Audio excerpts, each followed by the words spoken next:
I am all for the movie with no plot. Cabin on the Roof in July didn't have a plot, and I like that film, but there's a huge difference between this one and that. If you're going to not have a plot, then you need to have interesting characters, interesting dialogue, and action in your scenes. And I don't mean action like cars blowing up. Action as in movement, things going on, not just watching someone stand there and watching. I hated the scenes when it was just silent and we were just watching her do random things in New York City. I also hated the fact that they actually spent 10 minutes or so of the film showing us her driving and being dictated directions. Why on earth do I need to see that? I know how long it takes to get from Boston to New York. I know the car ride is boring. It goes without saying, and it definitely goes without wasting my time making me watch it in a film. The reason why I could not stand this character was because she wasn't, in fact, actually a character. She was like a character outline.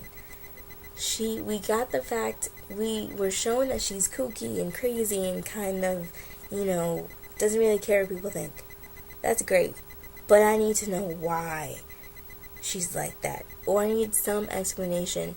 Or I need to see her interacting with more people or something. She has no depth. She's like a shell of a person. And all I kept thinking about the entire time I was watching it was, I really want her to get arrested. And when she finally does get arrested, somehow it just all walks out. It just all works out like, rainbows and cotton candy for her, and she ends up swimming with a fake polar bear. Couldn't stand the character, didn't like the movie. In all honesty, I completely zoned out during the Q&A. I think the director was just as boring to listen to as his film was to watch, which is harsh, but hey. At some point, someone brought up the fact that him and the lead female had been in a relationship, and I think that was a good point to bring up because it really seemed to me that the only reason he made this film was, an homage to some girl that he had put on a pedestal who really is not that interesting to watch on film. I don't know what she's like in real life, but I didn't like watching her on film.